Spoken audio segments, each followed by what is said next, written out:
Welcome to Unemployed and Afraid, a podcast that explores the glorious mess of building your own business with the people doing it. I'm your host and fellow business builder, Kim Kerton. Thank you for being here. Let's get into some good, honest, small business chat.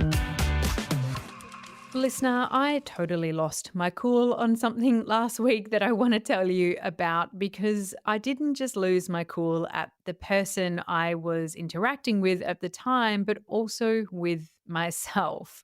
See, I was scrolling down the list for the B&T Women in Media Awards, B&T being an Australian publication and the Women in Media Awards being a fantastic accolade. And I was placing my votes. This one was a public vote option. And I was placing my votes for somebody who I knew who was on the list, and was really pleased to see quite a few names that I recognized. Either I've seen them floating in and around the media industry that I'm in, or maybe I'm well familiar with who they are and their work. But it was wonderful to see some names that I recognized. So I made sure to support them also. And because I try now, after being out of formal corporate, full-time employment for 4 odd years now, I've learned to live and die by the see something, say something rule. I think this comes when you work primarily alone, which I do. And once you do it for as long as I have been, it gets like pretty lonely. And so I like to reach out to people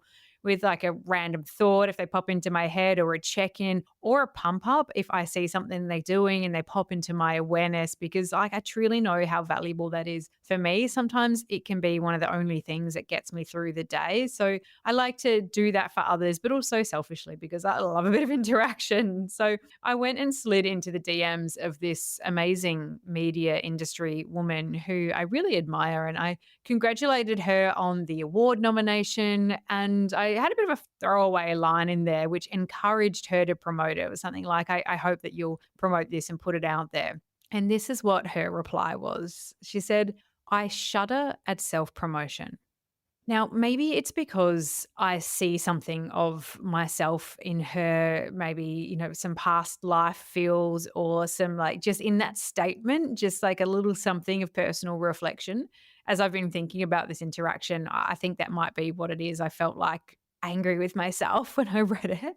But for whatever reason, I got fired up. Like I got proper hot under the collar, like felt, that hot feeling in your neck. Like I fully felt that. I was frustrated and furious. And I realized it's something that's been building for a while. But this is what I ended up saying in reply to her. And I said, "Everyone shudders.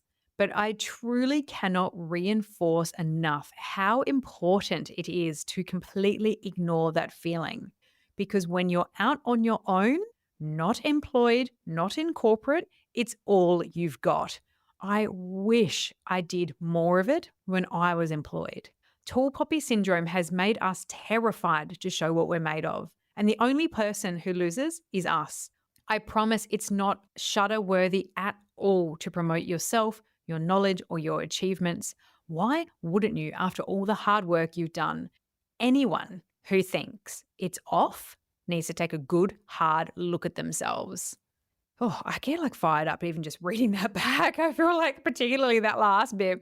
And the thing is, I feel pretty well positioned to give this advice to other people now, because I intimately understand the feeling of the shudder. I struggle a lot with self-esteem and confidence in putting myself out there in public forums. Please don't let the fact that I have a podcast with a lot of episodes fool you. If you scratch beneath the surface here with me, you will find a girl who thinks, or rather overthinks, about everything she puts out into the world and feels terrified she'll get internet backlash. Like truly, I dread the day I get proper trolled, because I'm not sure how I will respond and how I'll feel in my heart. It's a big reason why I do so much self-development and so much therapy and looking at myself, because I know that the kind of career that I'm building means I will be more and more public facing. Like if I want to be in some of the biggest stages in the world, if I want to be writing books, if I want to be doing all that stuff, it's more and more of putting myself and my thoughts out there.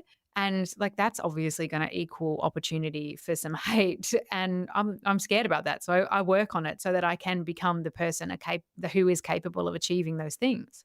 And I've been very blessed through this podcast primarily with the tough love and teachings that I needed. Like the tough love I gave my media friend in the DMs. I've had people like Odette Barry, Mia Farman, Chris Edwards, Cherie Clonan sharing with me their thoughts on this and so many more because all of these women, they're business owners and they know intimately how imperative it is to promote yourself and what you do. Like we know this. We know you have to promote yourself, what you do, what you think, what you thought lead on, like your ideas, your knowledge for the good of your business growth, your personal growth, and of course, the growth of those that we can positively influence by sharing ourselves with the world. But as an employee, it seems like it's a hardcore shudder. And I think this is because so many of us who are in or have been in corporate environments have like probably heard, particularly here in Australia, have probably heard coworkers hanging shit on other people for promoting themselves. Or you've seen people ostracized when they're doing too well, like a bit cut down. You know, that whole like, who do they think they are, like narrative. And maybe you've even done it yourself. I reckon I've done it myself over the years. I certainly will not claim to ever have been perfect in that state. Tall poppy syndrome is awful and it's some weird thing in our Australian culture. It has been called a uniquely Australian phenomena. When I shared this thinking on LinkedIn recently, I was tagged and shared a beautiful piece of research, a white paper on this phenomena. So I'll make sure to link that in the show notes. And some of the commentary, it seems other markets do have a bit of this tall poppy syndrome vibe too, or perhaps like chalk it up to more of an imposter syndrome. But here in Australia, where I live, where maybe you live too, it's like unbelievably hideous. And seeing this fear play out in someone else who has plenty of brilliant knowledge, insight, achievements, ideas to offer the world, this whole I can't promote myself, yuck vibe, I actually am doing a face being like, yuck, because I'm so frustrated at it because it's such a waste of energy.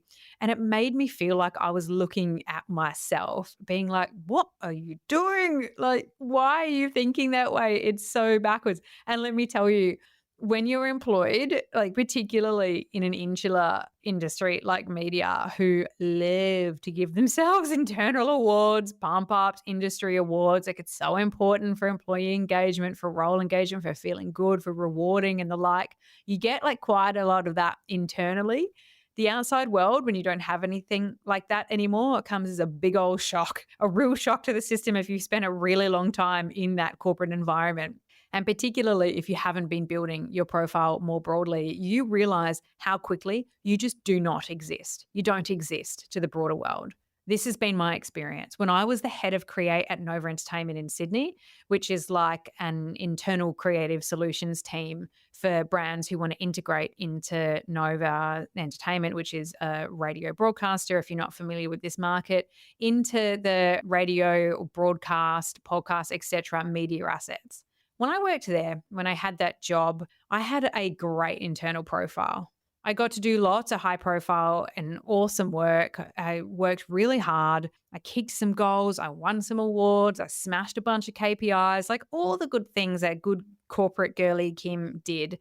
And I probably caused some chaos too. I probably did some shit things too, plenty of. I'm very self-aware in that state, but that's beside the point for right now. My team and the broader business and the clients I interacted with through that role and roles before it, they knew what I was all about. But outside of those walls, I was completely invisible. And I realized that very quickly when I left. After that role and with the people I worked with, like obviously just carrying on their merry way with their lives, I was back to ground zero in the broader space of having a personal brand. So like I found myself feeling like I had to be one of those people, again, I'm like blasting on LinkedIn at this second, but they have like X blah, blah, like X company in the bio. I was like, basically I was just X Nova Entertainment in my LinkedIn profile. I was like as far as I could go and some awards and recognitions to hang my hat on. I hadn't posted one unique thought, idea, piece of knowledge, anything. If I was sharing something with a broader network, I was basically just regurgitating something I had done, with my company or sharing thing like nothing that showed who I was and what I was capable of outside of that environment. I had zero profile and zero personal brand outside of where I was and the other roles that I'd had before it and the people that I'd worked directly with at some stage. Like my network was quite small. And so that doesn't always necessarily equate to the broader opportunities that you need when you start challenging yourself to build something of your own. If you're listening and you're currently part of a company, maybe you're side hustling, maybe you're just thinking about going all in, or maybe this is you've already made that transition and you can reflect a little bit on what it was like. Like take it from me that it is always important to leverage wherever you are and build your personal brand. To build yourself professionally, personally as well, naturally, outside of your company as an individual.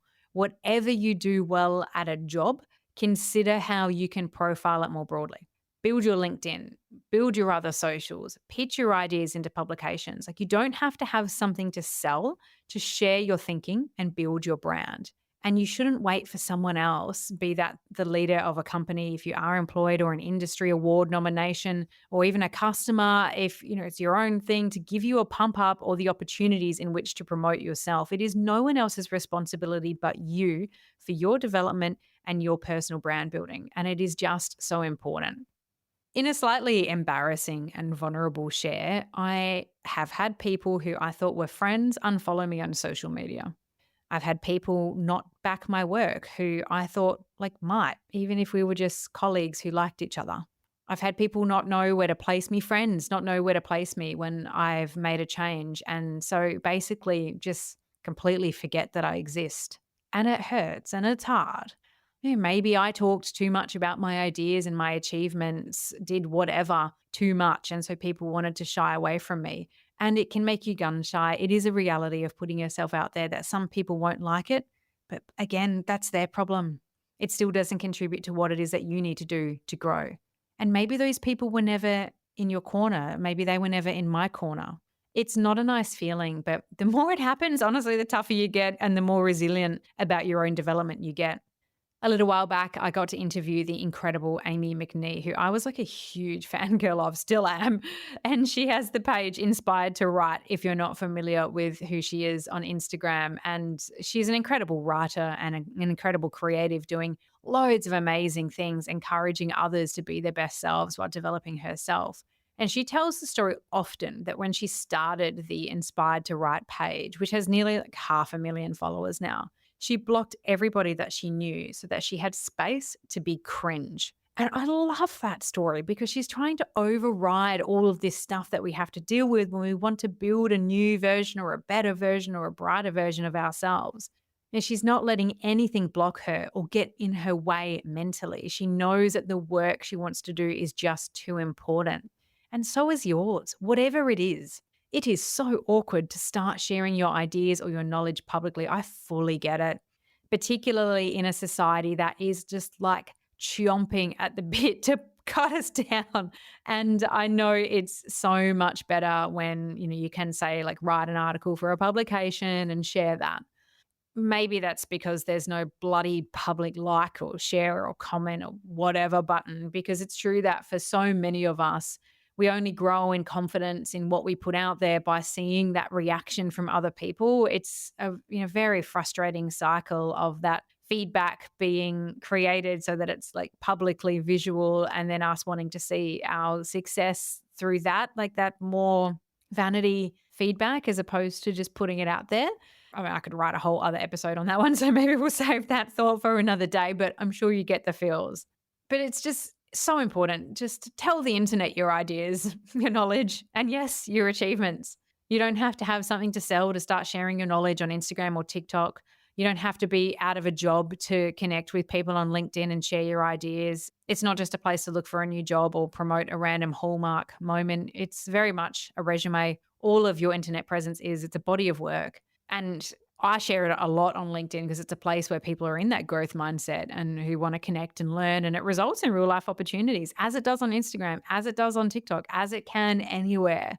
And I come at this with a very balanced attitude because I do also follow that LinkedIn lunatic subreddit, which is highly entertaining when you see people My wife divorced me today. This is what it taught me about B2B sales. Like, yes, that's very awkward and ridiculous. But what we're doing when you're promoting your thoughts and ideas is not that. It's not that transparent, and it's real, and it's your knowledge, and you're putting yourself out there. And I'm so proud of you for trying. You have hard earned and valuable knowledge. You've got experience and you have celebration worthy moments. Put them out there. Shudder your way through it to get it done. Don't wait until you have to do it.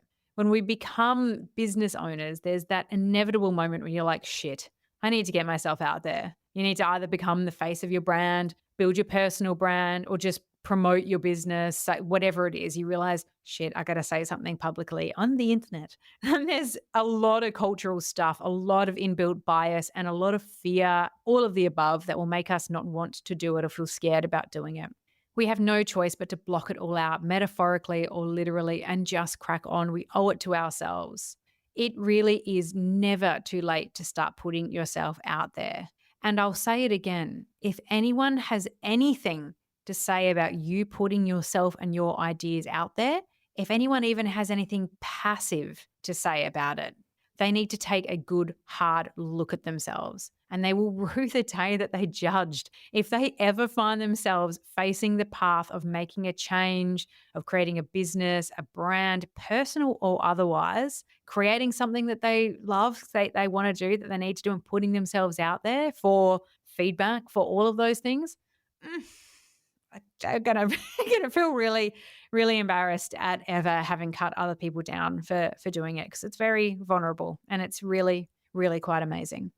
So, listener, tall poppy syndrome be damned. Again, this has felt like therapy for me, so I hope you've had some value in it.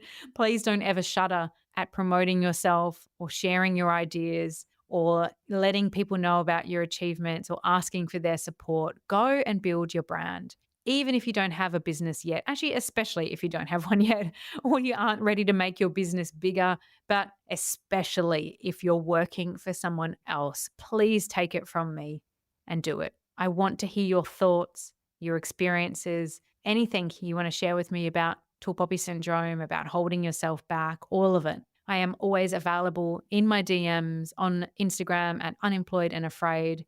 I would love you to please leave the show a rating or a review. Here is me putting myself out there, asking for your help.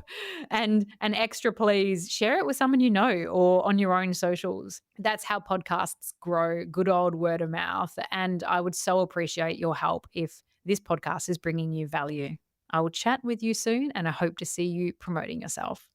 Thank you for listening to Unemployed and Afraid, the podcast for small business builders with your host, me, Kim Kerton. If you love it, you can say thanks with a star rating and a review. And of course, join the community on Instagram, TikTok, Facebook, and LinkedIn. Find us at Unemployed and Afraid wherever you're hanging out, and I'll see you there.